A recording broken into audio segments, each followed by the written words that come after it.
What's up, SNA fans? This is Super Ninja Austin back here with another video, and this is the AEW Dynamite review on May 15, 2024. And man, what an AEW Dynamite that you do not want to miss, and it has us questioning in a good way on what's next for AEW on the road to Double or Nothing. That's a good question. We just need to talk about right here, right now, and we're going to start off on the show with Jon Moxley heading out to the ring because he had a tag team match with his fellow Blackpool Combat Club teammate Bryan Danielson to take on the Don Callis family member Kyle Fletcher and his tag partner of the night, Jeff Cobb from New Japan Pro Wrestling. This is where they attacked Jon Moxley before he can even enter the ring and get ready. This is where we got them throwing him in the ring in a 2-on-1 disadvantage. But this is where we finally saw Bryan Danielson coming out at the last second, or more likely the last minute, because it took him a minute to get out in the ring to even the odds and do the wrestling math correctly. It's only 1 + 1 = 2, and then 2 more, it means 4. This is where we got Daniel. But anyway, this is where we got Danielson then grab onto Jeff Cobb when he tried to charge at him, but he throw him right to the barricade, and then. And this is where then he threw Kyle Fletcher right to the right to the other side. This is where he threw Jeff Cobb right to the upper right side. Here's a drop kick. Start hitting right hands with the fans. Start chanting, yes, yes, yes. This is where then we got then Bryan Danielson threw Kyle Fletcher right into the upper left side. Is where he hit the drop kick, where he was sitting on his chair right into the corner doing the yes kicks. More likely while the fans start doing the yes chants. This is where then we got Bryan Danielson start off with Jeff Cobb, and this is where he start going for his yes kicks right into the the yes drop kick was early with Kyle Fletcher. My apologies, but this is where we got Bryan Danielson and going for a kick right into the midsection. This is where them right onto the midsection repeatedly, right onto Jeff Cobb. This is where then we got one each of the leg, which Danielson got the right, and then we got Moxley grab onto the left. And this is where they pulled it up right into the opposite directions, and then nearly ripped him apart, or even just a certain body part like that you do not want to get ripped out.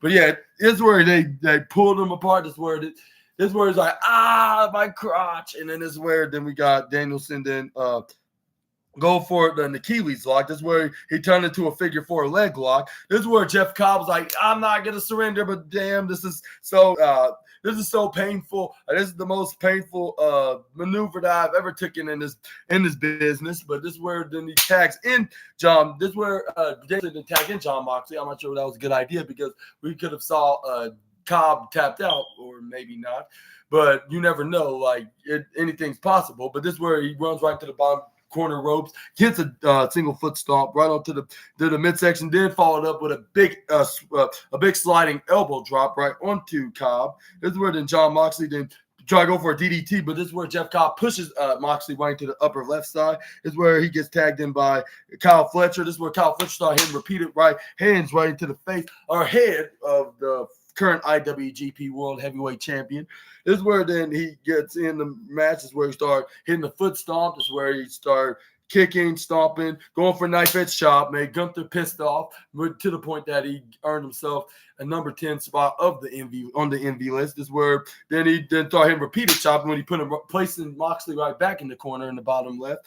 This is where then Jon Moxley got back and was like, this is extremely agonizingly horrible. This is where then we got Moxley then thought, but I still want more. Like, come on, bring more. That's all you got. And then this is where he went right to the upper right side. This is where then we got Kyle Fletcher then go for a big stinging and sensational chop right onto the chest of Moxley. But this is where Jon Moxley did not give no cares. This is where he puts him right to the upper right side in forearms, chops, back fist, and then etc. moves. This is where he Irish him from the top right side to the bottom left side. Hit diagonally. This is where he hits a big clothesline right onto Kyle Fletcher. This is where he put him right on the top rope. This is where Jon Moxley started hitting knife edge chops. This is where then he hit the single axe handle. He started raking that back. And this is where he's like stop. And this is where Jon Moxley stop, but not because he told him to. This is where he got this is where he had an idea, hit a suplex right onto him, right on off the top rope. This is where he tried to go for a pin, but he only got a 2.4 count.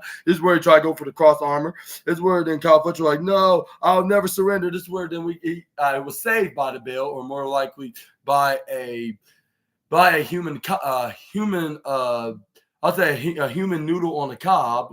No, I don't think that's right. But he gets swift kick right into the back. Moxley did by Jeff Cobb, and this is where he gets attacked by Kyle Fletcher when he was back on his feet. This is where Kyle Fletcher got him in a headlock. This is where John Moxley was trying to pull and try to tag in Danielson. But this is where we got Kyle Fletcher tried to punch him right in the gut and try to stop him and try to do otherwise and try to follow him to the other side.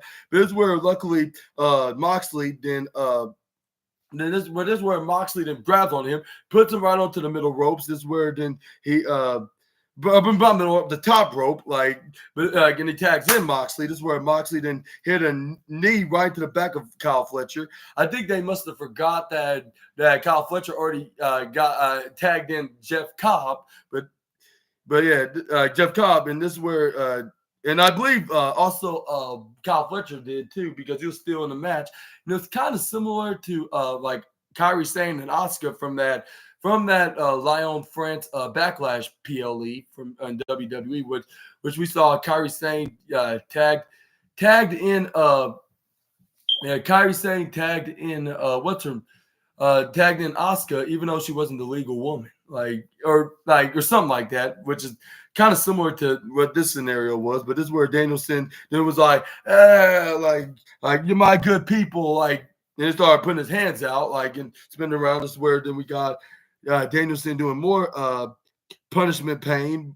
And this is where we finally saw Jeff Cobb finally get in the match, because he was the legal man, and they finally remembered this. And this is where he then threw Danielson right on the outside into the upper left side corner barricade. This is where he tackled him right to the ground. This is where then we got him throwing him back in the ring. This is where then. But this is where he tags in John Moxley. But this is where Jeff Cobb then was still in his quick fighting mood. This is where he knocked Moxley down. This is where he then started hitting German suplexes right onto John Moxley until he tried to go for this final one. But this is where Moxley started elbow striking him right to the face. He was like, "Nope, not the gate. It's too bad. It's bad enough that you already hit me 2 times in a row with that maneuver." This is where then Jeff Cobb tried to go for an attacking clothesline right onto Moxley, but Moxley dodged out of the way. He pushes Cobb right into the right corner side ropes, hit him with a German suplex. This is where then we got John Moxley try to get back up, and he got the hot. He finally did when he got the hot tag from the American Dragon. This is where he rolls right up on the top rope in the lower right side. This is where he hits a middle drop kick right onto him. He does a kip up. This is where then he goes for a drop kick right onto Kyle Fletcher right in the upper left side. This is where he lured Jeff Cobb right into a trap in their corner in the upper left. This is where he said, "Come here," if he's bullfighting, and he make can he make Jeff Cobb look like a angry bull, with him charging at him, which we got Danielson say Taro, and he's like Ole when he then ran right into the turnbuckle. This is where then he started going for a roundhouse kick along with a knife edge chop, where fans start chanting yes every time he hits it. He probably did it about 10 different times, which I believe he got into Gunther's envy list up into the third place, because Okada's still number 1, because he's the abomination of the most prestigious title he just held for the longest reigning for the longest reign in WWE history. But enough about that company. But talking about this company right here, this is where then we got Danielson. Then ran right to the left side. This is where we got Jeff Cobb trying to go for a clothesline. Danielson ducked, went to the right, hits a middle drop kick right into the face of Jeff Cobb. This is where he was in a heated. He was or not heated.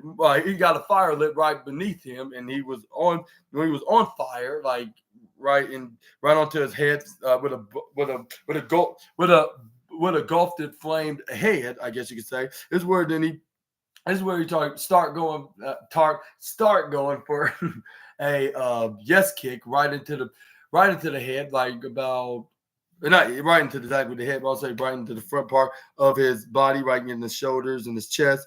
Then they try to go for the head, but this is where Jeff Cobb ducks out of the way at the seventh kick. Of the yes kicks, this is where then he pushes him right to the upper corner ropes. This is where he ran right through it, but this is where he gets nearly tripped over by Kyle Fletcher, but this is where Brian Danielson's like, get off of me, and this is where he kicks him right off of him. This is where we got Jeff Cobb to try to clothesline Danielson right out of the ring. Danielson grab onto the rope, make sure that he falls right over the top rope. This is where then Brian Danielson's like, yes, like, yeah, now I'm back in the game. This is where then he goes for a suicide dive. Jeff Cobb move out of the way, though, and he only hits Kyle Fletcher. This is where then we got Jeff Cobb thought he had the advantage because they're the only both two men that are up and that are the legal men. He threw him back in the ring. This is where then we got Jeff Cobb then limped right onto Danielson's corner. This is where then Danielson go for a clothesline, but this is where he gets Uranagi slam right into the canvas. This is where then he hits a single axe handle lariat right into the ground. Right onto the canvas. This is where we got Jeff Cobb then start mocking Danielson, start doing the yes movement. Like, and this is where fans are like, boo, like, you are horrible for mocking him. Like, nobody ever mocks our leader to that chant. And then this is where they're like, no, this is where this is where Jeff Cobb start doing it more, start doing the yes shit. This is where he tried to go for a moonsault, a standing moonsault right beside Danielson. This is where Danielson luckily rolled out of the way. This is where then he landed right onto the hard canvas, right into the ring. This is where Danielson then tried to. This is where then Danielson went right back in his corner into the bottom right side. This is where he started doing the yes chant, like about I'll say about 3 times until he tried to go for the running knee. But this is where he gets spinned around and spin right back around with a back suplex. This is where he's like, my head and back, like the pain. And then this is where both men were down to the ground. This is where Danielson was still shaking. He still was on fire. Just a little bit of a little bit of a smoke. This is where then he tags in Moxley. Like, got the hot tag, which John Moxley was lit right from the ground. With Kyle Fletcher gets the tag as well, right onto Jeff Cobb. But this is where they start going for playing wrestling tennis with elbow strikes until Kyle Fletcher fell right into the right side ropes, bounced off of there, hits a big boot right into Moxley. He went right through the left corner side ropes, bounced off there. He goes for a big boot right onto Fletcher. This is where they start going for a boot war, or more like playing wrestling tennis with big boots, which fans were cheering for Moxley and booing what's his name, Kyle Fletcher in the process. But this is where then John Moxley just started going full-time offense when he started hitting headbutts, forearms, uppercuts, and then until he looked into the left side of the ropes, ran right through there. But this is where he gets outsmarted, try to outsmart John Moxley. But this is where, like, once he tried to hit the drop kick right on the Mox, this is where then Kyle Fletcher's like, all right, I finally got him right where I want him. This is where then he was like, yeah, it's like, and he started pointing at him. This is where he went right to the diagonal corner, the upper right side. This is where he tried hitting him with that full force missile drop kick. But this is where Moxley then hits a big clothesline right out of nowhere. This is where Jeff Cobb then try to turn him around from behind. This is where he hits a Mox cutter, like if he was his former colleague and rival, the Viper Randy Orton, like when he hit the Mox cutter, like if it's an RKO out of nowhere. This is where then we got Kyle Fletcher that hit a body slam driver right onto Moxley. But this is where we got Danielson hit a suicide dive with the save, and he would have gotten away with it if it wasn't for the meddling American Dragon. But luckily, he did it for the sake of the BPCC. But this is where we got.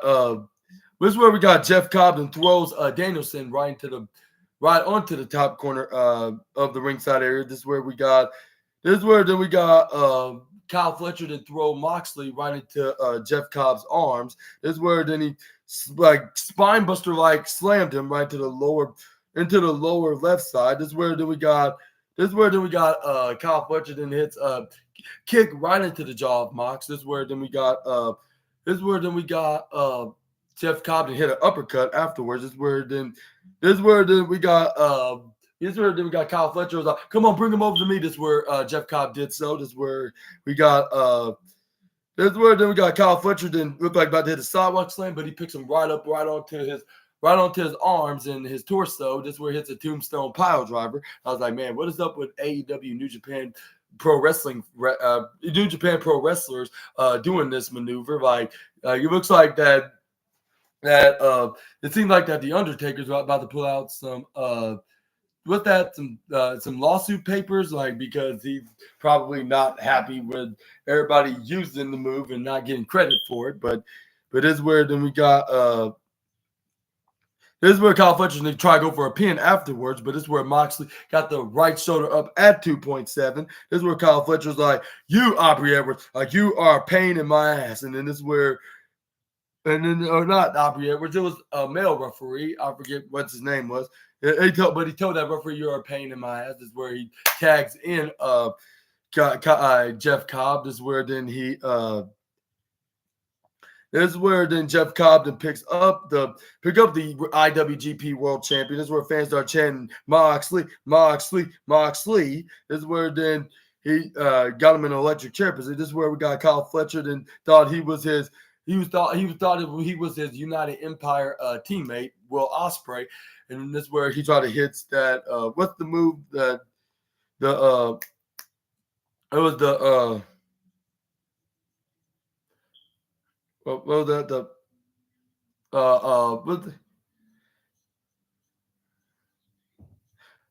a doomsday device, that's what it's called. But John Moxley was right out of it. This is where Danielson helped him out, pushing Jeff Cobb right into the top rope, where he ran right into Kyle Fletcher. This is where then we got Jeff Cobb knocks over what's his name for a second, his tag partner Kyle Fletcher. But this is where he turns around trying to close on Moxley's head off, like if he was Haku. But this is where we got. This is where we got John Moxley then took a page out of Simon Miller's playbook and ducks right out of it. This is where Danielson hit a running knee right out of nowhere. This is where then we got Kyle Fletcher then jump right off the top rope, try to double axe handle Moxley. But this is where then we got Danielson. This is where no one was home because John Moxley ran out of the house. This is where then Danielson hits a swift attic kick right into the head. This is where he turns around. John Moxley hits the Death Rider. 1, 2, 3. And the winner of this match, representing the Blackpool Combat Club, John Moxley and Bryan Danielson. Well, I forgot to say, present him as the reigning defending IWGP World Champion. Hopefully I didn't mess anything up, and I apologize about that, by the way. But this is where they celebrated until we got Konosuke Takeshita and Jeff Cobb then hit German suplex on their respective ladders. This is where they start double teaming, if not triple team, because Kyle Fletcher then start joining in the beatdown fun. This is where, luckily, Claudio Castagnoli did the wrestling math correctly. He grabbed the crowbar as well, and that means it's a 4 plus doomsday device. I guess you could say that's what it equals in the ring. Not 4. I mean, no, 3 plus 3 equals 6. Yeah, 3 plus 3. 3 plus 3 equals 6 plus a doomsday device, I guess you could say. And I understand why I just called it a doomsday device. But that's what it seemed like when Claudio Castagnoli chased him out of there with a crowbar. I was like, what a clever weapon in all of professional wrestling. Like, it needs to be used more often. And it's also the most underrated weapon in the world of professional wrestling as well. But let me know in the comments below if you agree on that, and do you think that it should be used more often in any wrestling show, whether if it's on AEW or WWE programming, or even New Japan or Total Nonstop Action, or anywhere, of course. But this is where they even the odds, and something tells me this is going to turn into a 6-man tag match, whether if it's at this Saturday on AEW Collision or next Wednesday on Dynamite on the Go Home edition of the show before AEW Double or Nothing. But let me know in the comments down below on what your opinions onto this matter. But let's move on to the next slide. We got a standing ovation from the winners of the opener match. And I would give this match the second best match of the night, but I decided to give it to Swerve Strickland against Brian Cage. They definitely they worked their asses off with this match they had in the middle, which that was not until the next hour after this match. But yeah, let me know in the comments below if you agree on this. But yeah, you're obviously gonna see what's definitely the match of the night, which we're gonna wait until later on to talk about. But this is where then we got TMZ Sports. We got they show TMZ Sports interviewing the current AEW World Champion, and then he said like he's not only the best champion in professional wrestling in Jacksonville, but in all of wrestling as well. And then this is where we got Christian Cage. Then they slipped out when they showed Christian Cage like he's the patriarch of the AEW division, and Swerve he's going to be taking that championship. And then this is where they show the recap when the Mogul Embassy, the guys he thought he could trust, and the guys that he thought that he can call them his boys, were out there to help him out. Well, we thought they were, like about 7 nights ago. This was like you thought I was going to come out alone, but he got attacked from behind by Brian Cage. And then this is where they showed him getting triple teamed by them. This is where they showed him like beat down the Mogul Embassy one by one with Bishop Khan, Tola Liona, and now we're leading up to Brian Cage on tonight's Dynamite, which is the reason why he's wrestling him tonight on AEW Dynamite. For those that are unaware, of course. But anyways, yeah, this is where we got. This is where then we got the rated R superstar Adam Copeland then coming out into the ring because he had Malachi Black to deal with, like face to face, like a man to man. But it seemed like it wasn't it was everything but man to man because he had to have his boys Buddy Matthews and Brody King to come out there attacking from behind once he was on stage getting prepared for this segment. This is where they threw him right to Simple Steel Steps. This is where then they throw him right back in the ring after throwing him right around the stage and the Titantron a bit. This is where then we got Buddy Matthews to grab on the chair. It looked like he was about to hit a concerto right onto the current TNT champion. This is where Malachi Black's like, no, boys, we're not gonna do none of those moves. Well, at least not now. Like we're gonna wait until another date for that. This is where then Malachi Black was like, all right, buddy, take what I want you to take from Adam Copeland right now. It's